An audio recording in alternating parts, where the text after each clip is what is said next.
أشرف الأنبياء وعلى آله وصحبه أجمعين. سبحانك لا علم لنا إلا ما علمتنا إنك أنت العليم الحكيم. إنك أنت التواب الرحيم. رب زدنا علما مستقيما. لا حول ولا قوة إلا بالله. لا حول ولا قوة إلا بالله. اللهم علمنا ما نعرف وإلهم الملائكة المقربين وخلص من نزول وافتح لنا وبعدك وعلينا أسر رحمتك يا رب العالمين. رب اشرح لنا صدرنا ولساننا واحلل عقدة من لساننا ويفقهوا قولنا. قال الشيخ المسلم تعالى نفعنا بالعلوم في الدارين.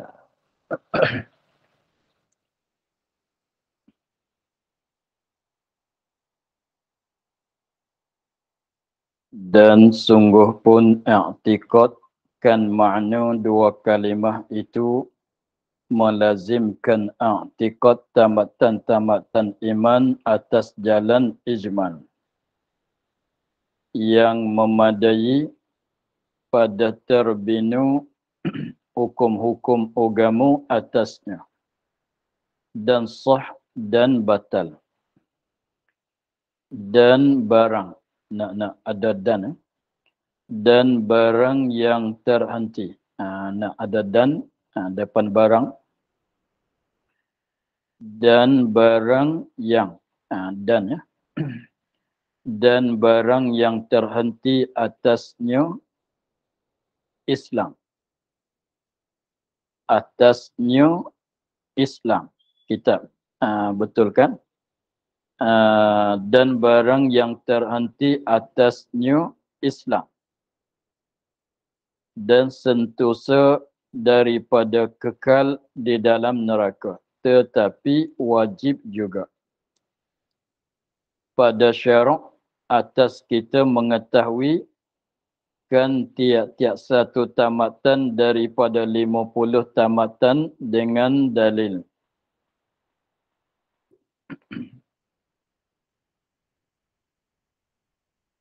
Dan sungguh pun i'tikadkan makna dua kalimah itu, dua kalimah syahadah.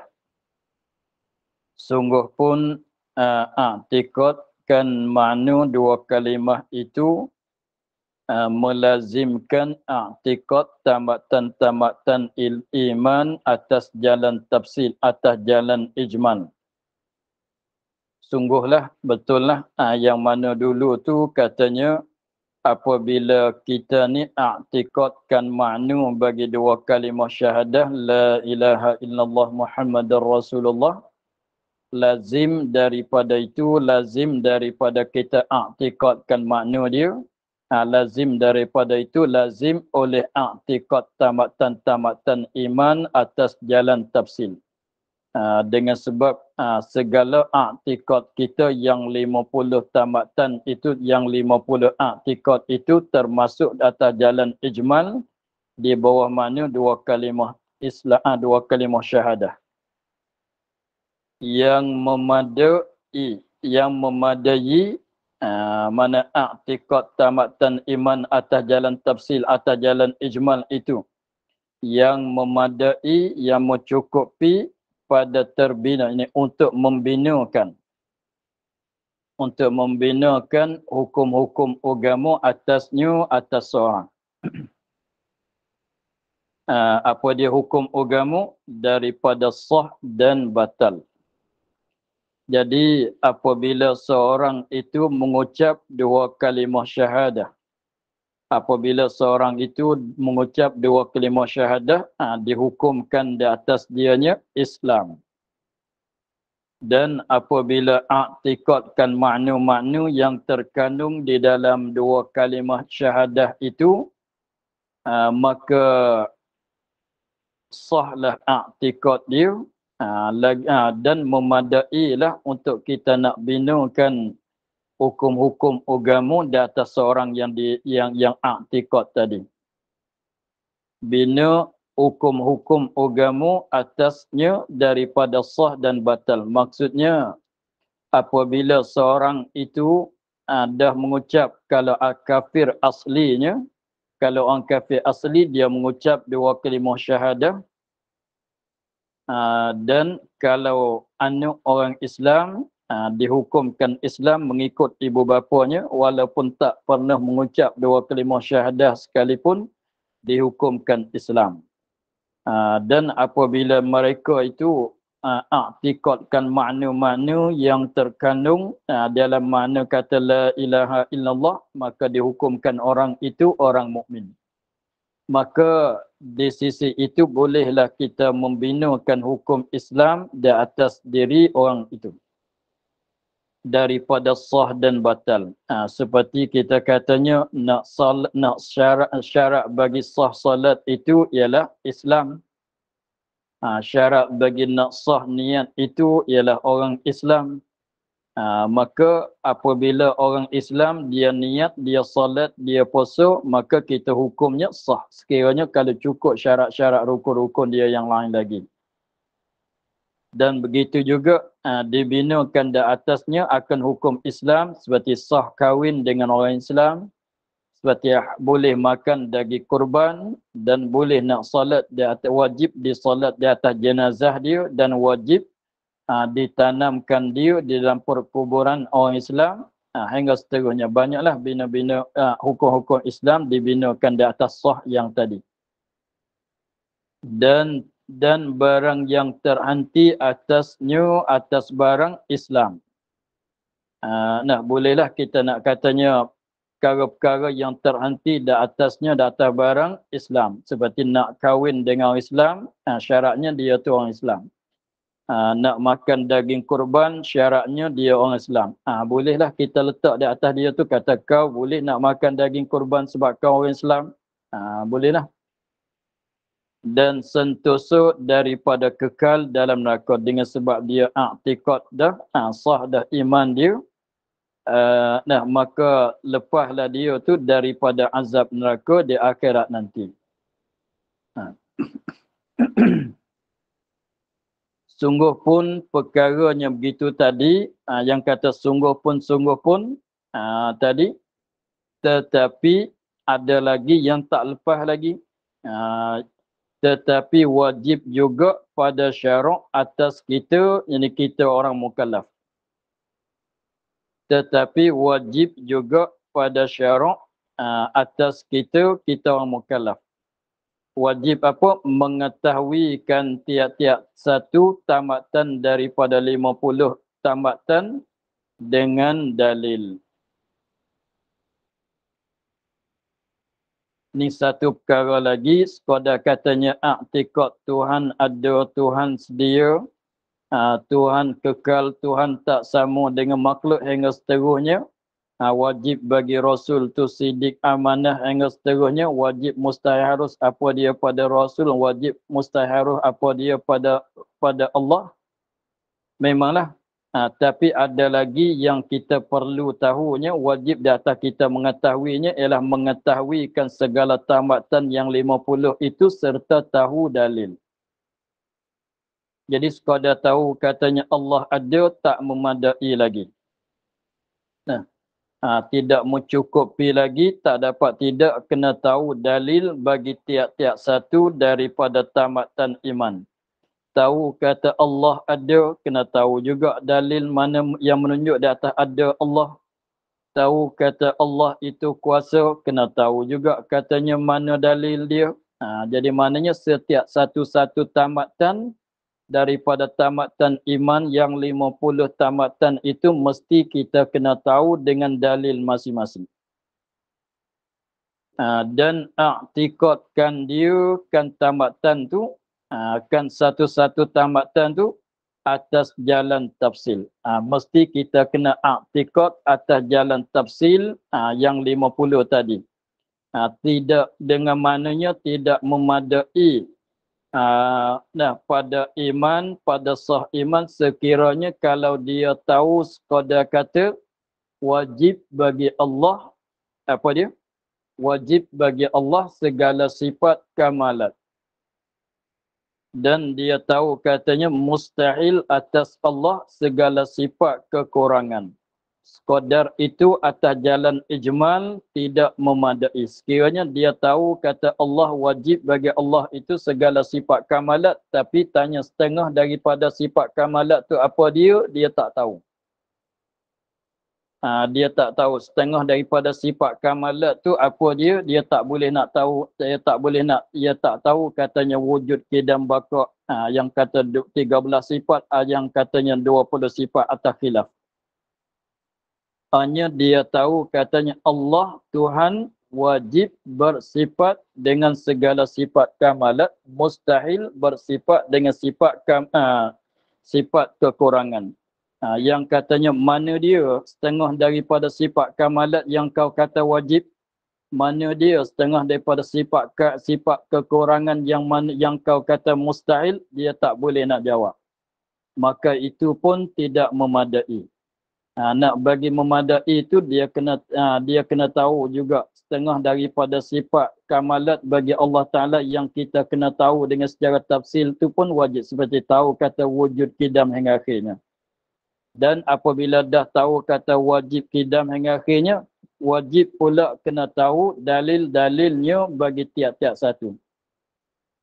Allah ada, mana dalil? Mustahil tak ada, mana dalil? Allah sedia, mana dalil? Mustahil baru, mana dalil? Jadi setiap-tiap satu tu daripada segala i'tiqad, dia tu wajib terbina di atas dalil, wajib keluar daripada dalil kesemuanya. Sebab apa boleh kata wajib kena tahu dalil, wajib kena tahu dengan secara tafsil pada yang wajib kena tahu tafsil seperti 13 atau 20 tu, supaya tetap dan teguh kejap imannya. Supaya iman tu jadi kemas, jadi tetap, jadi kejap, tak dapat tidak kena tahu dalil. Maka sentosalah, jadi maknanya selamat. Maka sentosalah apabila dia tu tahu dalil, maka sentosalah daripada syak padanya pada satu tamatan daripada 50. Syak tu yang ditakuti padanya, pada syak.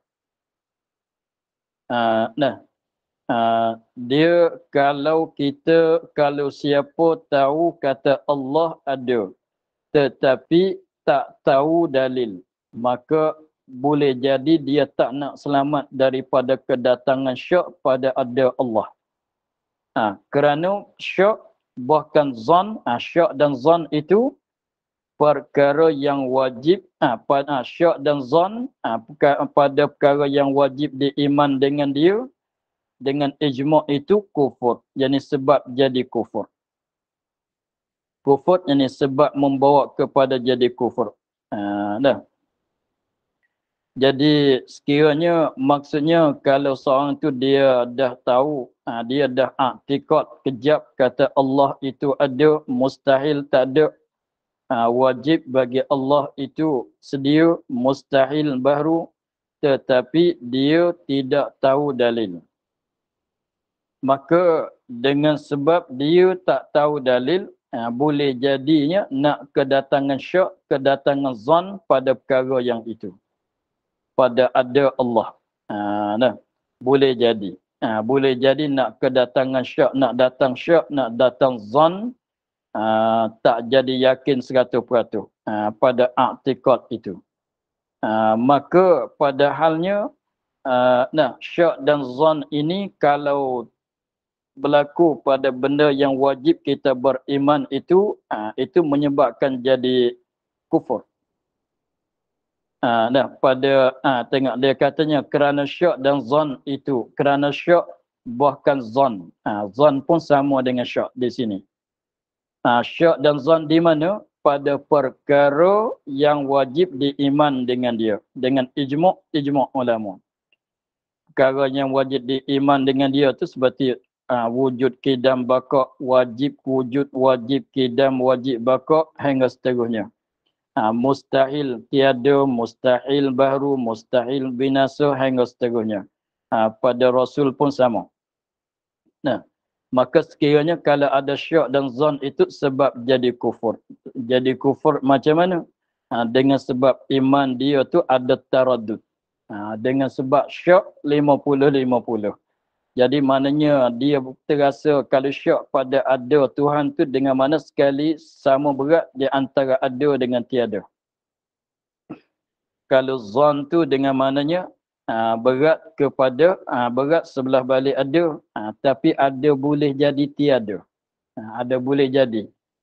Saya berat kepada ada Allah.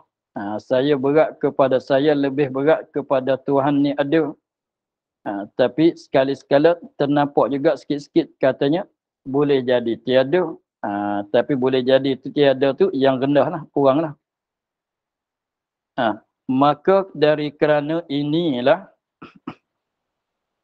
kerana syak zon pada perkara yang wajib diiman dengan dia dengan ijma' itu kufur.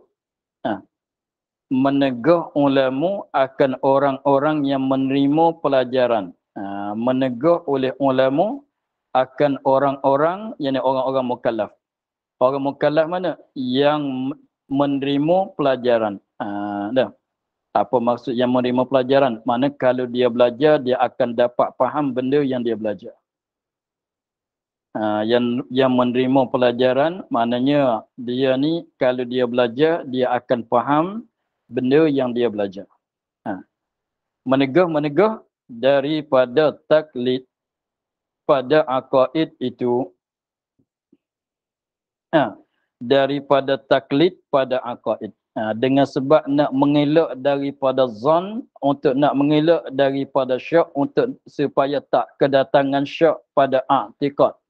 Supaya tidak kedatangan zon pada i'tiqad. Dengan sebab zon dan i'tiqad, syak dan zon pada i'tiqad tu ialah perkara yang bahaya, yang berbahaya, yang boleh jadi membawa kepada jadi kufur seorang. Maka dengan sebab itulah ulama menegahkan orang yang yang terima pelajaran tu daripada taklid pada aqaid.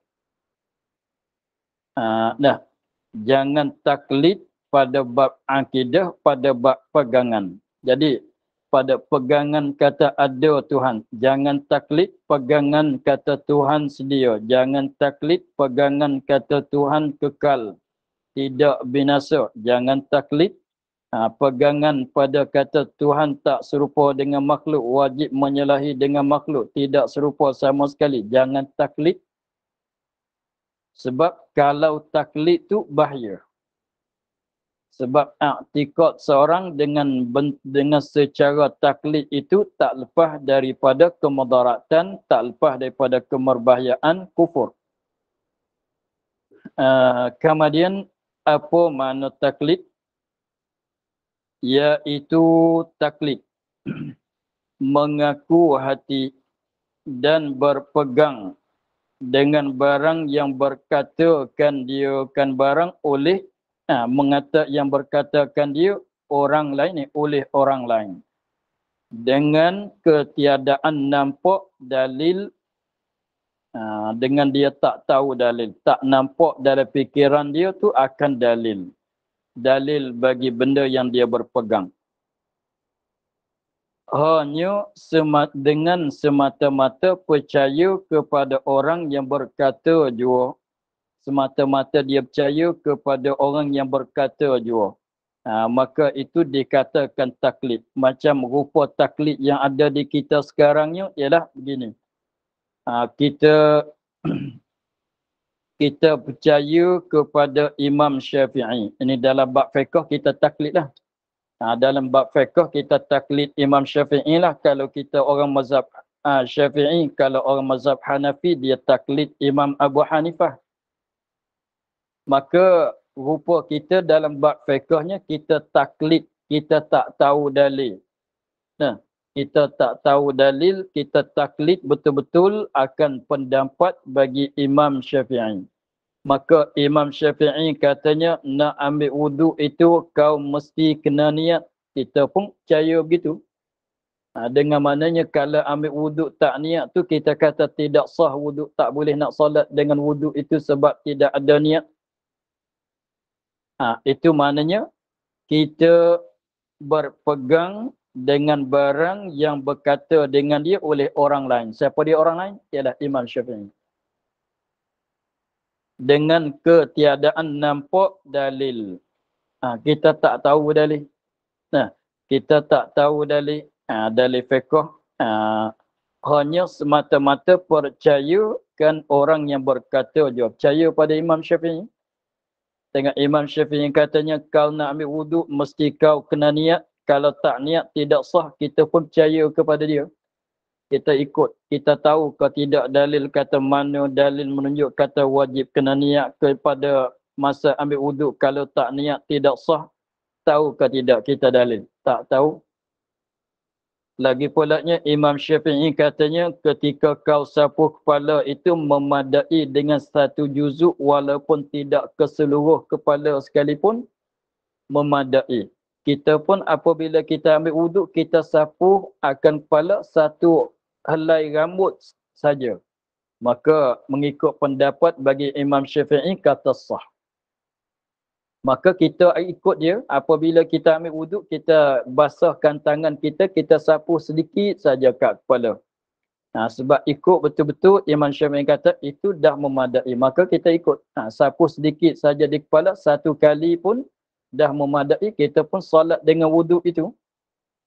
Maka sebab Imam Syafi'i kata sah. Tapi dari mana-mana dia kata sah itu, kita pun tak tahu juga. Kita pun tak ada duk belajar banyak sangat, tak tahu. Maka begitu juga Imam Syafi'i katanya kena baca bismillah belum Fatihah. Kalau tak baca tidak sah. Kita pun baca. Kalau orang tanya apa hukum orang baca Fatihah dalam solat tak baca bismillah, kita jawab kata batal semayang dia, tidak sah. Kenapa kita kata begitu? Sebab ikut apa yang dikata oleh Imam Syafi'i. Itu rupa kita taklid dia. Tapi ini sepatutlah sebab bab fiqh. Itu sepatut. Ini nak bagi nampak katanya taklid. Taklid semata-mata taklid. Tapi itu yang sebut tadi bab wuduk, bab semayang tu taklid pada bab fiqh. Bab furu' maka wajib di atas kita bukan mujtahid mutlak tu kena taklid akan imam-imam yang tertentu.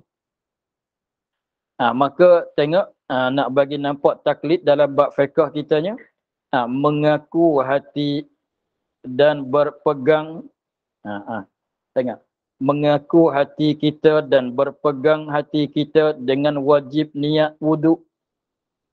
Tu mengaku.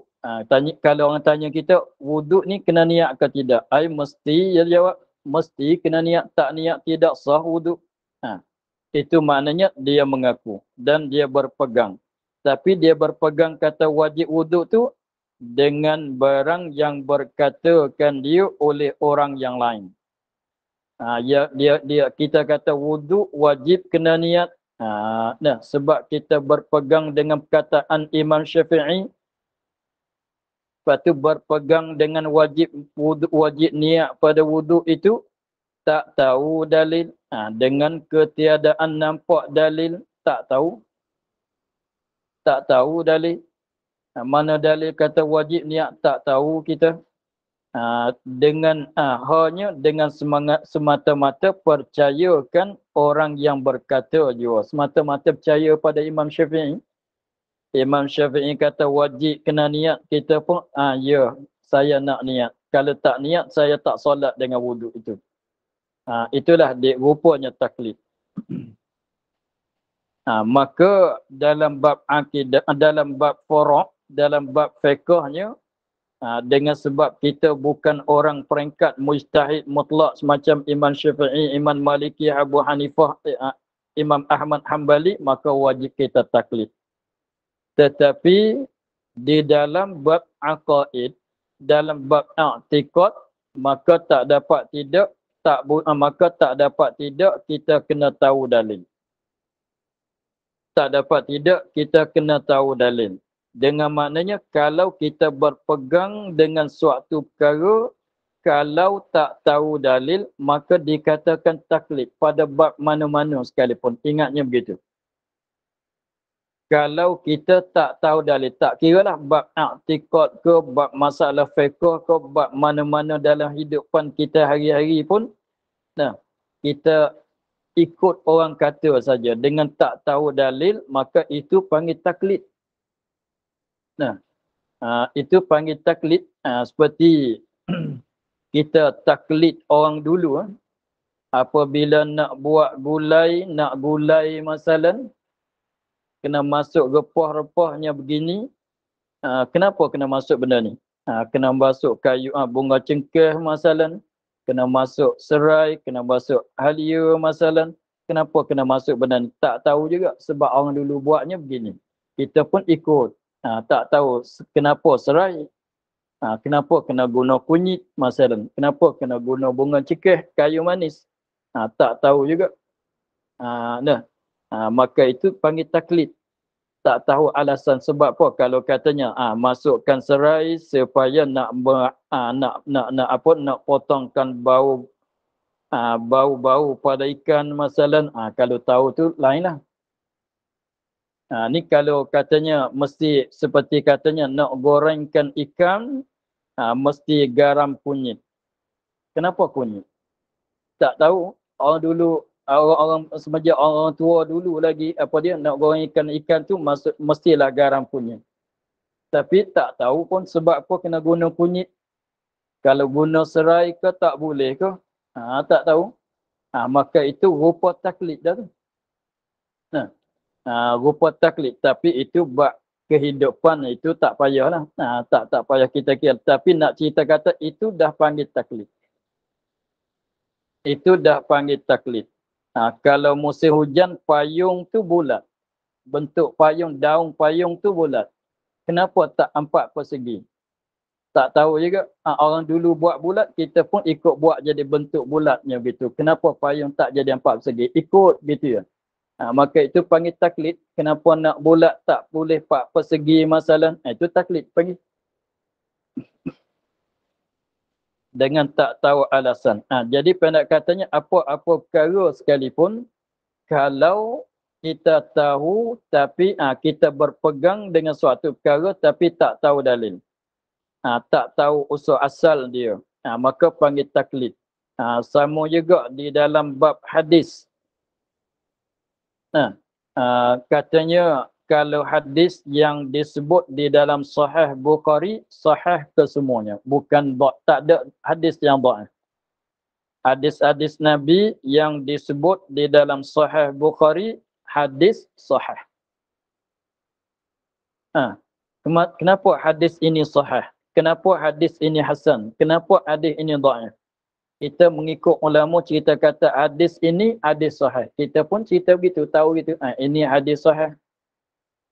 Dengan ulama kata ini hadis apa dia?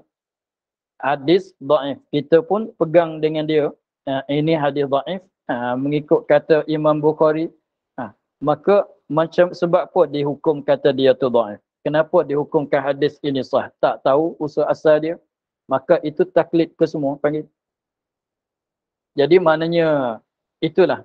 Jadi kalau apa-apa benda sekalipun, kalau kita tahu tapi tak tahu alasan dia, tak tahu usul asal dia, tak tahu dalil, itu dikatakan taklid ke semua.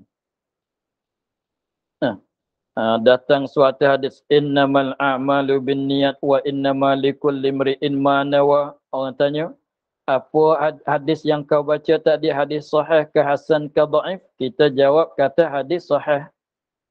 Sebab ingat dalam kitab dia kata hadis sahih. Maka itu taklid. Kalau orang tanya sebab apa sahih? Tak tahu juga. Orang itu ulama kata sahih, saya pun cerita kata sahih lah. Tapi kenapa? Sebab apa sahih? Tak tahu juga. Imam Bukhari kata sahih, saya pun ikut dia lah. Dia kata sahih, saya pun sahih lah. Dia yang tahu, saya tak tahu, saya ambil dia lah. Terima yang dia kata, itu taklid juga. Banyaklah. Macam tafsir pun begitu juga. Dalam tafsir pun begitu juga. Ayat ni tafsirnya begini. Kenapa tafsir begini? Tak tahu juga itu. ulama tafsir begini, kita pun ikut tafsir dia. Tak tahu mana dalil yang mesti kena tafsir begini. Tak tahu. Itu taklid juga. Nah. Jadi dalam kerjaan agama kitanya, kebanyakan kita tu taklid. Dan dengan sebab kita tak tahu dalil, dengan sebab kita tak tahu dalil, semuanya perkara-perkara yang kita berpegang sekarang, kalau tak tahu dalil, tak tahu usul asal, tak tahu alasan dianya, maka dikatakan taklid kesemuanya. Setengah orang tu sampai ibu bapa pun dia taklid. Macam mana? Dia tak tahu. Dengar orang cerita kata itu bapa kau. Contohnya kita ni tak tahu kata ayah kita seorang mana, sebab kita dibela di rumah anak yatim masalah. Kita ni dibelakan kita, besar kita di dalam rumah anak yatim, jadi tak tahulah seorang mana bapa kita. Maka apabila suatu masa ramai orang cerita kata ni lah bapa engkau, yang nu lah ibu engkau, maka apabila ramai yang menceritakan katanya apa dia? Itu seorang ni lah bapa engkau, kita pun percaya kepada orang kita. Tak tahu katanya betul ke tidak, maka itu pun taklid. Tapi kalau kita cek darah, cek DNA masalah, itu yakinlah. Itu bukan taklid lah. Begitulah. Maka yang berbahayanya ialah taklid dalam bab i'tiqad. Taklid dalam bab i'tiqad dengan maknanya tak boleh kita taklid dalam bab i'tiqad. Dengan maknanya nak tahu apabila kita pegang kata Allah itu kuasa. Allah itu kuasa. Kita sendiri daripada kita sendiri. Seolah katanya naknya jadi begitulah. Kau tahu daripada mana? Katanya Allah itu kuasa. Saya tahu sendiri. Saya tahu sendiri. Saya kaji sendiri pada dalil. Macam mana kau kajinya? Tengok kalau Allah tak kuasa, macam mana nak buat langit begitu hebatnya?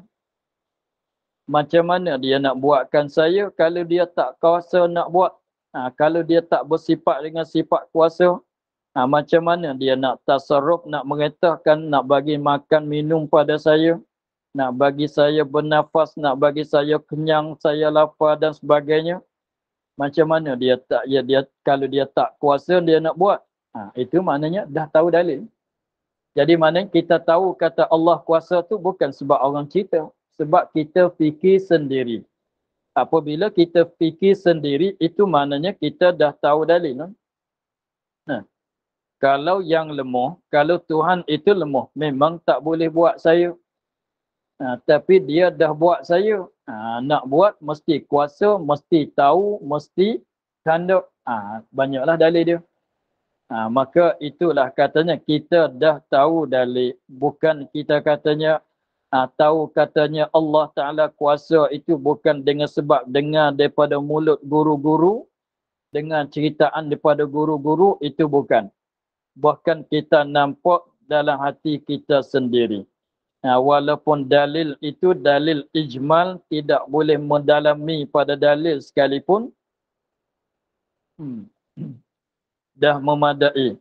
Seperti kita tahu katanya mana tanda kata Allah ada. Kita jawab kata diri saya ni kalau Allah tak ada, kalau Tuhan tak ada, macam mana dia nak buat kita? Sebab nak buat ni mesti ada. Kalau tak ada, macam mana nak buat? Macam tanya, mana dalil kata engkau ada bapa? Mana dalil? Kita jawab katanya, kita anak. Kalau tak ada bapa, macam mana nak datang anak? Kalau tak ada bapa, tak ada, macam mana nak datang anaknya? Maka itu dah tahu dalil. Tak nanti panjang huraian dalil, tak mesti begitulah. Dalil itu memadai dengan dalil ijmal walaupun tak tahu dalil tafsir. Maka apabila kita tahu dalil, maknanya kita tahu sendiri. Tahu dengan sendiri kita, bukan dengan orang kata. Seperti nak banding dalam kitab, dalam bab fiqhnya, macam Imam Syafi'i dan imam-imam yang lain yang berperingkat mujtahid mutlak. Imam Syafi'i, dia tahu katanya niat wuduk itu adalah wajib. Dia tahu daripada mana? Bukan dia dengar orang kata. Bahkan dia tahu daripada dalil Quran hadis. Dengan sebab dia pandai, dia tahu daripada dalil Quran hadis. Kalau kita dapat tanya dia, dia boleh jawab. Daripada mana kau katanya wajib wuduk, wajib niat ketika wuduk? Dia akan ceritalah dalil-dalil itu bagi kita dengar. Dia tahu. Dan dia tahu. Dengan sebab dia mempunyai ilmu yang tinggi, dia dapat kuasa rajuk kepada Quran hadis. Maka Imam Syafi'i, dia mengkuasai ilmu dia yang tinggi, dan imam-imam lain pun sama. Dia dapat rajuk istinbat daripada Quran hadis pada hukum-hukum yang dia fatwa bagi kita amal sekarang. Maka dia tu tahu daripada dalil. Maka dia, Imam Syafi'i itu bukan dia mukallid. Peringkat imam-imam, maklumlah, Imam Hanafi, Maliki, Syafi'i, Hambali dan lain-lain lagi yang ada pada zaman dulu, maka mereka tidak taklid siapa-siapa. Walaupun kita dengar katanya Imam Ahmad Ibn Hanbal, dia belajar bersama Imam Syafi'i, Imam Syafi'i ada belajar bersama Imam Malik, sekalipun, tetapi pada waktu dia berfatwa, dia dapat dengan sendiri, bukan ikut guru-guru dia. Kalau tidak, dia pun taklid. Jadi dia tu ijtihad secara dia. Dia keluarkan dalil dengan secara dia. Begitulah. Jadi maknanya dalam bab fiqh, imam-imam yang sebut tadi tu, mereka tidak bertaklid. Mereka tidak bertaklid pada hukum-hukum fiqh. Jadi dengan sebab kita tak pandai rujuk kepada dalil Quran hadis, maka tak dapat tidak kita kena taklid dalam bab fiqh. Itulah masalah taklidnya. Tapi masalah sininya, masalah taklid dalam bab akidah, maka itu berbahaya. Dia katanya taklid, iaitu taklid saja. Mengaku hati dan berpegang tu dikatakan i'tiqad. Mengaku hati dan berpegang itu dikatakan i'tiqad.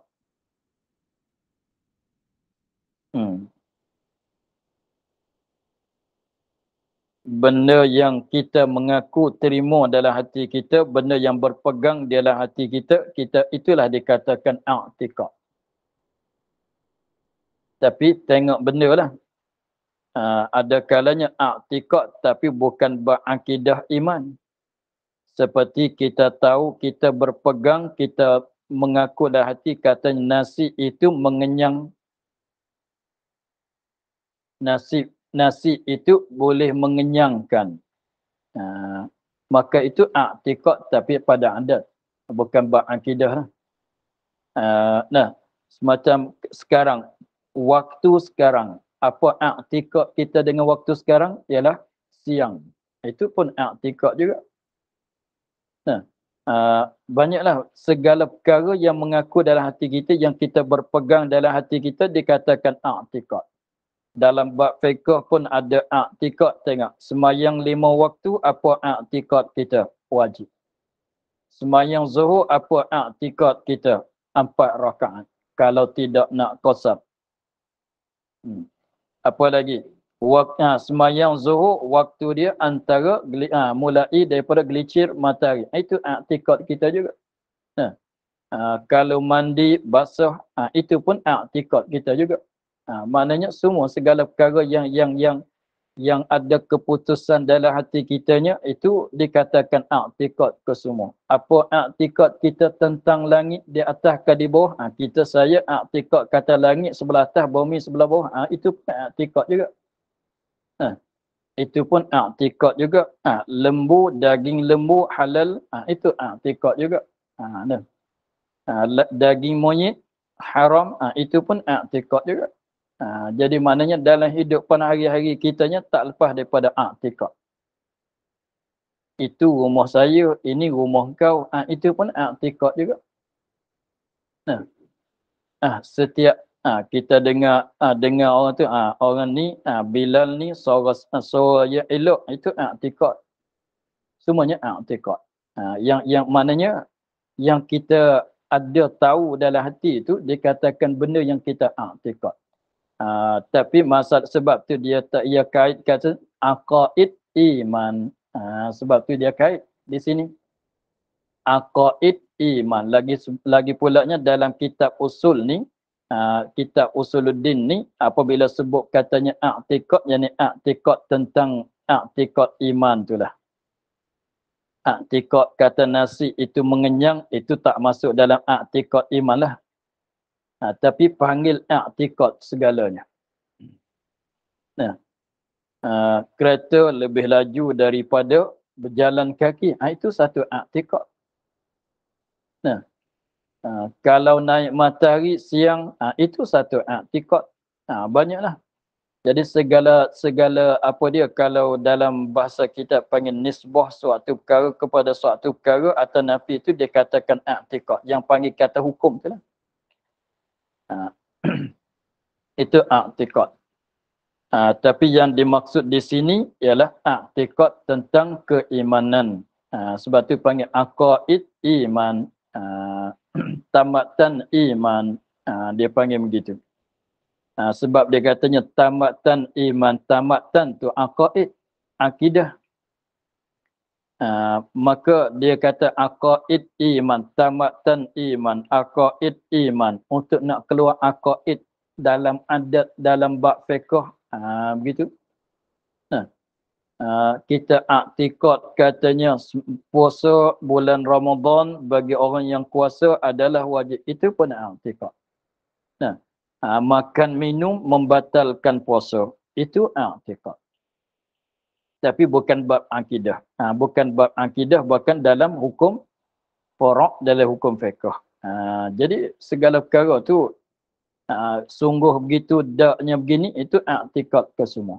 Sebab tu di sini dia katanya akidah iman, i'tikad iman, tambatan iman, dikait dengan iman untuk nak keluar yang lain.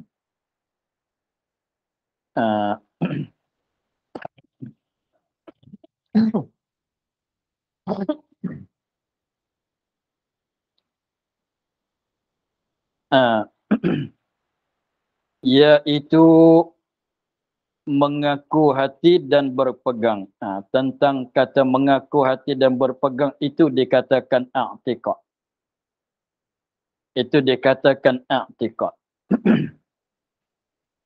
Tapi maksud dengan i'tikad di sini, i'tikad tamatan iman. Mengaku hati dan berpegang dengan barang. Jadi hasil i'tikad kita. Hasil i'tikad kita tu jadi daripada barang, dengan barang yang berkatakan dia kan barang oleh orang lain. Dengan ketiadaan nampak dalilnya. Seperti kita pegang kata Allah ada.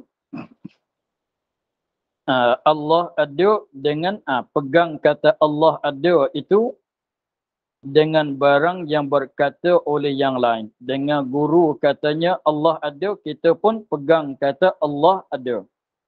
Lepas tu pegang kata Allah ada tu dengan ketiadaan nampak dalil, tak tahu dalil, tak nampak dalam fikiran akan dalil.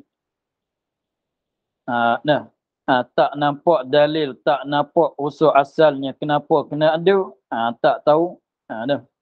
Hanya dengan semata-mata percayakan orang-orang orang yang berkata jua. Sekadar percaya kepada dia.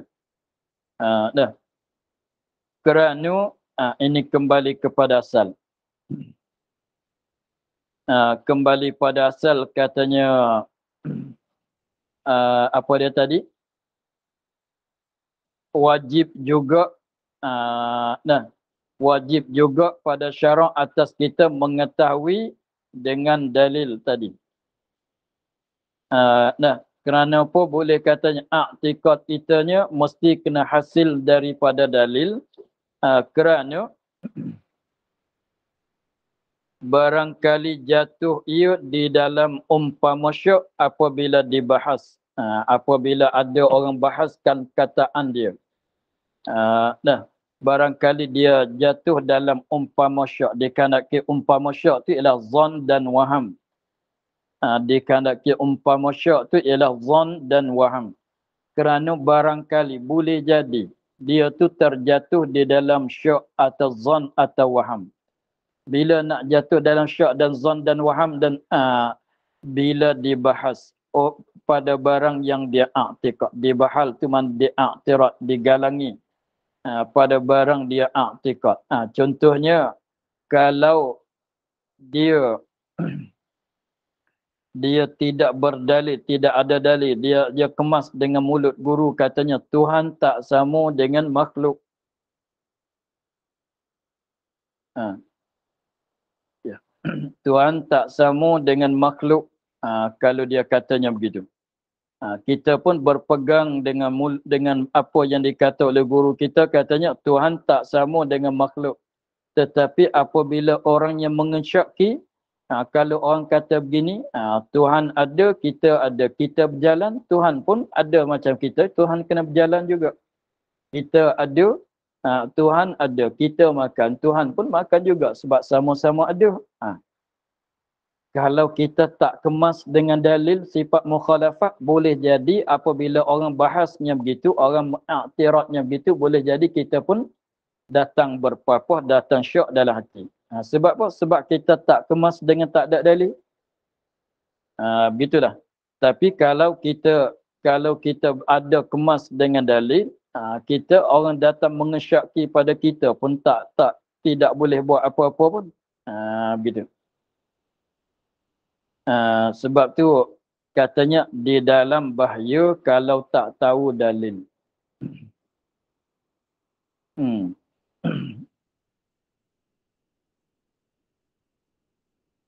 Atau terbalik mereka yang ia ikut. Terbalik tu mana ubah i'tikad. Atau terbalik ini ubah pada i'tikad. Mereka yang ia ikutkan dia. Contohnya kita ikut apa yang dia beritahu oleh guru kita. Guru kita katanya Allah tidak bertempat sebab dia tak sama dengan makhluk. Allah tak bertempat, tidak beranggota kaki tangan, mata telinga. Sebab dia tak sama dengan makhluk. Kemudian tiba-tibanya guru kita yang kata Allah tak bertempat tu, tiba-tiba dia balik belajar kat luar negeri masalah, balik dia kata yang saya bagi tahu kat kau dulu kata Tuhan tak bertempat itu salah. Yang betulnya saya baru belajar sekarangnya ialah Tuhan duduk bersila, duduk di atas arasy masalah. Kalau dia balik jadi begitu, maka kita ni macam mana? Sebab asal kita berpegang kata Tuhan tak bertempat walau di atas arasy sekalipun tidak sebab dia kata. Bukan kita tahu dalil pun. Bukan kita tahu dalil pun, tiba-tiba guru yang cerita kata Tuhan tidak duduk di atas arasy sebab dia tak bertempat, mustahil. Tiba-tiba dia katanya itu dulu yang salah, yang betulnya Tuhan duduk di atas arasy. Nak tengok Tuhan, tengok di atas arasy, jumpalah Tuhan. Kalau dia balik cerita begitu, boleh jadi kita ni nak ubah ikut dia sebab kita tak tahu dalil. Begitu. Sebab itulah jadi kena tahu dalil lah. Untuk walaupun orang yang kita belajar sama dia berubah masalah, ubah i'tikad kepada betul kepada salah masalah, kita tak berubah ikut dia. Maka tapi begitulah, untuk nak tahu dalil dengan sendiri, setengah orang tu tak pandai nak fikir. Nak berdalil katanya Allah ada, tak tahu cara mana nak berdalil. nak berdalil di atas Allah kuasa, tak tahu nak berdalil. Sebab itulah kita belajar sekarang ni. Belajar wajib kudrat dan dalilnya. Maka dalil itu kita belajar nak tahu dalil. Tapi apabila kita belajar, kita mesti tahu sendiri. Begitulah. Tapi masalahnya dalil yang wajib kita kena tahu tu ialah dalil ijmal. Tak walaupun tak tahu dalil tafsir sekalipun, walaupun tak pandai uraikan dalil. Kalau orang tanya mana dalil Tuhan kuasa, diri saya. Tapi macam mana diri kau menunjuk kata Allah kuasa, tak pandai nak cerita pun, tak pandai nak susun pun. Itu tak mengapalah, janji dia tahu. Itu dah memadai. Sebagaimana lagi akan datang dah sebut. Itulah. Jadi maknanya tujuan nak bagi tahu dalil sendiri, satu akidah, satu dalil, satu akidah kita isbatkan dengan dalil, supaya lepas kita daripada syak. Nak supaya lepas kita daripada kedatangan syak. Dia biasa-biasa ni kalau kita dah kemas, apabila kita kemas kata Tuhan tu ada, Tuhan itu kuasa dan lain-lain lagi, kalau tidak ada siapa mengganggukan kita, kita kemaslah dengan begitu kalau tak ada dalil. Kalau tak ada dalil, maka sekiranya kalau ada orang yang membahas kita, maka kita akan beragu-ragu pula. Contohnya, kita selama ni kita i'tikad katanya dalam bab fiqh, apa dia? Dalam bab fiqh tu,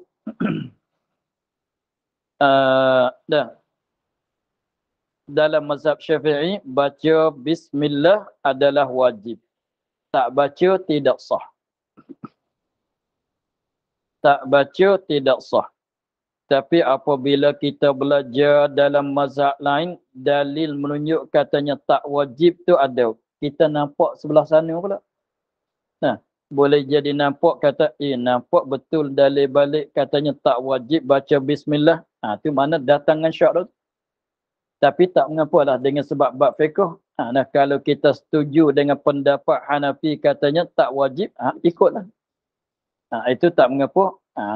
Kalau kita tengok dalil dalam mazhab Hanafi, dalam mazhab lain menunjuk katanya baca bismillah tak wajib, maka apabila kita tengok tu dalil terasanya, sekiranya kalau peribadi kita terasa kuat sebelah sana, maka nak tinggal yang wajib, ambil hukum kata sunat pula, itu tak mengapalah. Tapi nak cerita katanya, dulu kita belum belajar belum belajar empat itu dalil-dalil dalam mazhab fiqhnya, kita tahu kata bismillah tu wajib, kemaslah kita. Kemaslah kalau tak baca bismillah tu adalah tidak sah salat.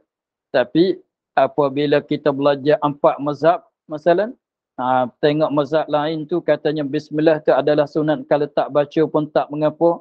Jadi kita macam mana? Rasa nak baca, baca. Tak nak baca pun tak baca. Ada juga setengah orang yang terasanya begitu sebab kedatangan berubah fikiran daripada kata wajib kepada kata sunat. Sebab apa? Sebab kita tak tahu dalil. Tak kemas dengan dalil. Tapi Imam Syafi'i dia kemas dalil katanya wajib, wajiblah. Begitulah. Itu masalah kalau tak tahu dalil, boleh jadinya jadi ragu-ragu pada i'tikad. Dengan sebab ada orang yang mengganggu, orang yang membahas, artinya guru yang kita ikut dia tu, dia ubahkan kepada pendapat yang lain yang salah pula. Begitulah dalam bab akidah. Hingga berkata setengah ulama tiada memadai pada iman. Kita akhir di situ. Hingga berkata setengah ulama tiada memadai. Wallahu a'lam. Alhamdulillah rabbil alamin. A'udzubillahi minasyaitonir rajim. Bismillahirrahmanirrahim. Alhamdulillah rabbil alamin wassalatu wassalamu ala asyrafil anbiya'i wal mursalin wa ala alihi wa sahbihi ajma'in. Allahumma iftah alaina futuhal arifin wa nawwir qulubana bi nurikal karim waj'al amalana khalisatan liwajhikal karim. اللهم إنا نستودعك ما قرأناه وما قصناه وما سمعناه فردد علينا وافتح يدي إليه سبحان ربك رب العزة وما يصفون وسلام على المرسلين والحمد لله رب العالمين. Terima kasih Baba. Assalamualaikum.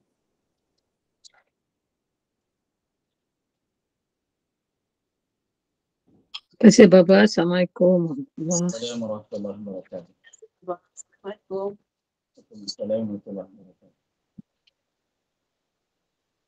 Terima kasih Baba. Assalamualaikum. Assalamualaikum warahmatullahi wabarakatuh. Terima kasih Baba. Assalamualaikum.